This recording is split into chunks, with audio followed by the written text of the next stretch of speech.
শয়তানটার উপর গজব এসেছে 1908 সালে। যখন গজব আসছে, কাদিয়ানের কাজ্জাব, মিথ্যা নবুয়তের দাবিদার, ইংরেজদের পা চাটা গোলাম মির্জা গোলাম শয়তান কাদিয়ানি 1908 সালে ধ্বংস হয়ে কুখ্যাত জাহান্নামের কুখ্যাত কুকুরে পরিণত হয়েছে। তার অনুসারীরাও ধ্বংস হয়েছে। বর্তমানে কিছু কাদিয়ানি বাংলাদেশে আছে। দুঃখ পাবেন, 100 সেন্টার করে ফেলছে। আপনাদের সুনামগঞ্জে 2টা সেন্টার করছে, দিরাইতে একটা করছে। সুনামগঞ্জে তাদের ফেতনা আছে। বাংলাদেশে 100 আস্তানা তারা করে ফেলেছে। সবচেয়ে দুঃখজনক, তারা তাদের উপাসনালয়কে মসজিদ বলে। বলা যাবে মসজিদ? তারা অমুসলিম। অমুসলিমদের উপাসনালয় মসজিদ হতে পারে না। বাংলাদেশে হিন্দু, বৌদ্ধ, খ্রিস্টান আছে না? তাদের বিরুদ্ধে আমরা কি মিছিল করি যে তাদের অমুসলিম ঘোষণা করো? কারণ তারা নিজেরাই কি পরিচয়ে আছে? অমুসলিম। কি পরিচয়? তাদের উপাসনালয়কে তারা কি মসজিদ বলে না মন্দির বলে? গির্জা, প্যাগোডা। কিন্তু কাদিয়ানিরা তাদের চেয়ে বড় কাফের, কিন্তু তারা নিজেদেরকে মুসলিম দাবি করে। তাদের উপাসনালয়কে মসজিদ বলে, যা সুস্পষ্ট প্রতারণা ও ধোঁকাবাজি। তা হতে দেওয়া বাংলাদেশে হবে না। সেজন্যই দাবি করছি তাদেরকে রাষ্ট্রীয়ভাবে অমুসলিম ঘোষণা করো। তোমরা যারা সেকুলার, ধর্মনিরপেক্ষতায় বিশ্বাসী, তোমরা যারা তোমাদের সংবিধানকে ধর্মগ্রন্থ হিসেবে বিশ্বাস করো, তোমাদের সংবিধান কি এটাই শিখায় তোমাদেরকে যে শুধু অমুসলিমদের অধিকার রক্ষা করা হবে, আর এই দেশের মালিক যারা মুসলমান তাদের অধিকার রক্ষা করা হবে না? এটা কি রকম ধর্মনিরপেক্ষতা? এটা কি রকম গণতন্ত্র? অতএব মুসলমানের অধিকার রক্ষায় অবশ্যই কুখ্যাত কাফের কাদিয়ানীদেরকে রাষ্ট্রীয়ভাবে অমুসলিম ঘোষণা করতে হবে। এই দাবি আদায়ে যদি জানমাল দেবার ডাক আসে, কারা কারা প্রস্তুত আছেন হাত তুলে দেখা।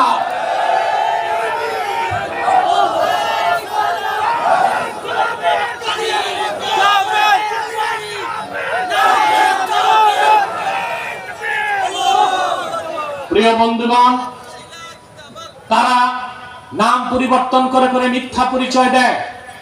কখনো নিজেদের পরিচয় দেয় আহমদী জামাত, কখনো বলে আহমদিয়া জামাত, কখনো বলে আহমদী সম্প্রদায়, কখনো বলে আহমদিয়া সম্প্রদায়, কখনো বলে আহমদী মুসলিম জামাত, কখনো বলে আহমদিয়া মুসলিম জামাত। সাবধান, কাদিয়ানীরা নিঃসন্দেহে কাফের। তাদেরকে কোন অবস্থায় তারা কখনো নিজেদেরকে আহমদী জামাত বা আহমদিয়া জামাত বলে দাবি করতে পারে না। তাদের একটাই পরিচয়, তারা কাদিয়ানী এবং তারা কুখ্যাত জাহান্নামী শয়তান। তাদের আস্তানাগুলো এই যে আপনাদের আগস্ট মাসে আন্দোলনের পর অনেকগুলো আস্তানা তারা করে ফেলছে। তাদের অধিকার রক্ষা করার জন্য, অন্যান্য মুসলিমদের অধিকার রক্ষায় জাতিসংঘ একটা মানবাধিকার সংস্থা করছে ঢাকায়। কথা বলেন, মানবাধিকার সংস্থা ফিলিস্তিনে করে না, মানবাধিকার সংস্থা মুসলিম রাষ্ট্রগুলোতে করে না, ওইসব রাষ্ট্রে করে না যেখানে মুসলমানের উপর নির্যাতন হয়। বাংলাদেশ একটা মুসলিম রাষ্ট্র, এখানে সব তো ভালো আছে, স্বাভাবিক আছে। এখানে মানবাধিকার সংস্থা করার দরকারটা কি? উদ্দেশ্য একটাই, মুসলমানদেরকে ধোঁকা দেওয়া, অমুসলিমদের অধিকার রক্ষা করা। প্রিয় বন্ধুগণ, তাদেরকে অর্থনৈতিক সহযোগিতাও করবেন না? করেন? জি করেন। প্রাণ কোম্পানির যত জিনিস তাদের, শাহজাহান কোম্পানির জুস তাদের, আর এফএল এর পণ্যগুলো তাদের, প্রথম আলো, ডেইলি স্টার, ভিশন, এগুলো তাদের। নৈতিক দায়িত্ব হিসেবে এগুলো ধরবেন না, কিনবেন না, বেচবেন না। মনে থাকবে? আরেকটু অমুসলিম সম্প্রদায় মাথা চাড়া দিচ্ছে, এটার নাম হিজবুত তাওহীদ। এটা যুবকদেরকে স্বীকার করতেছে। এদের আকীদা দাজ্জাল বলতে কিছু নাই। এটা কেন বলে জানেন? দাজ্জাল হত্যা করতে কে নামবে? ঈসা ইবনে মারিয়াম। নবী পরিচয় না, উম্মত পরিচয়। এখন ঈসা যে আকাশ থেকে নামবেন, অবিশ্বাস করলে কুফর হবে না? এটা তো বলতে পারে না, তো বলি দাজ্জালই নাই। তার মানে ঈসা নামার দরকার কি? তারপর বলে নামাজ হচ্ছে ট্রেনিং। ওযু থাকলেও নামাজ হবে, ওযু ছাড়াও নামাজ। মহিলাদের বোরখাকে বলে বাক্স, বলে এই পর্দা টর্দা, এগুলো ইসলামে নাই। যুবকদেরকে তারা নষ্ট করে একটা হানি ট্র্যাপ। কিসের মাধ্যমে? হানি ট্র্যাপে। ওরা ফতুয়া দেয় ছেলে মেয়ে যদি রাজি থাকে বিয়ে ছাড়াও ফিজিক্যাল রিলেশন হতে পারে।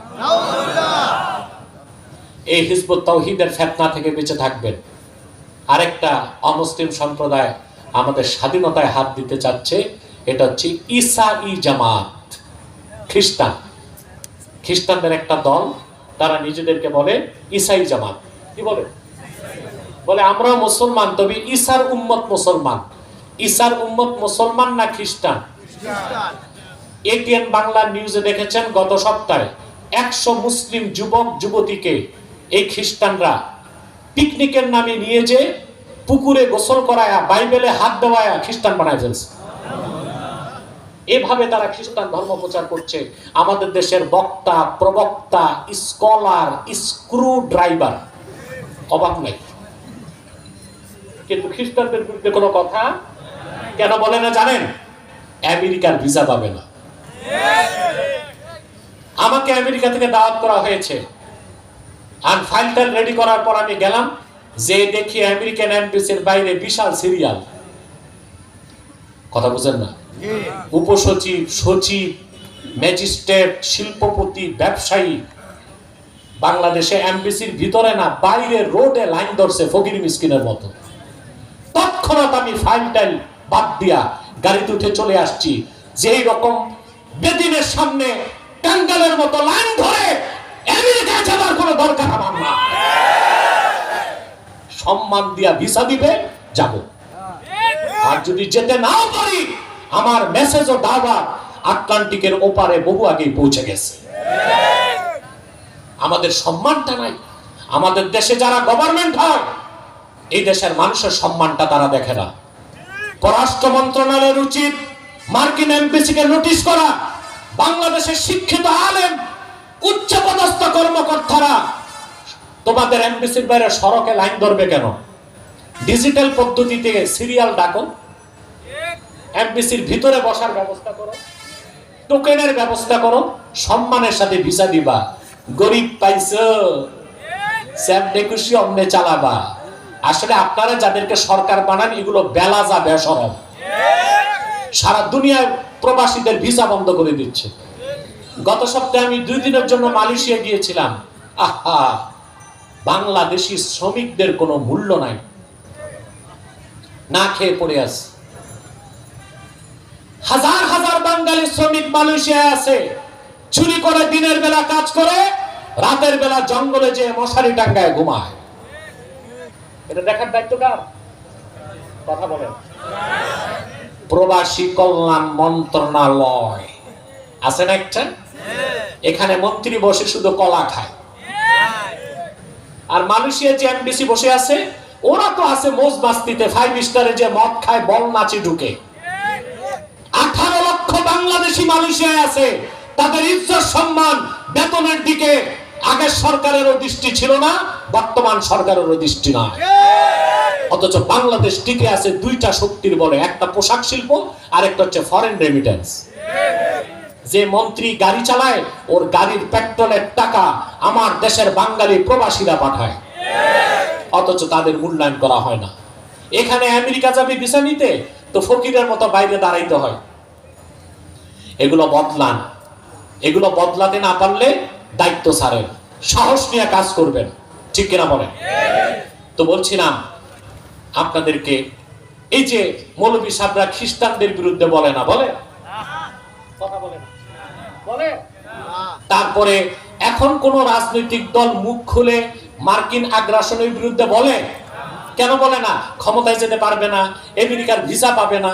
আমাদের 2টার একটাও দরকার নাই, আমরা বলছি, বলে যাব ইনশাআল্লাহ।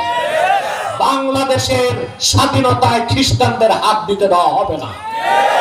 ওরা পার্বত্য চট্টগ্রাম আলাদা করতে চায়, পার্বত্য চট্টগ্রাম আলাদা করে একটা খ্রিস্টান রাষ্ট্র বানাতে চায়।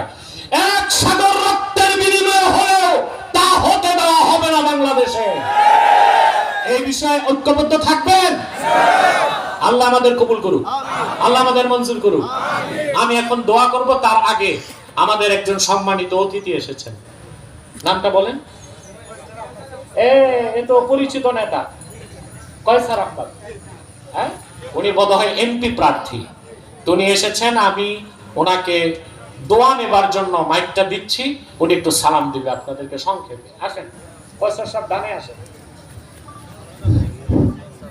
সম্মানিত উপস্থিতি, ও মিয়া, তুমি দাঁড়াইছো কেন? মুনাজাত না করে যাবা? বাকি যারা দাঁড়ায় আছেন বসে যান। সম্মানিত উপস্থিতি, আপনাদের সামনে দোয়া ও আলোচনার জন্য 2 মিনিট কথা বলবেন আমাদের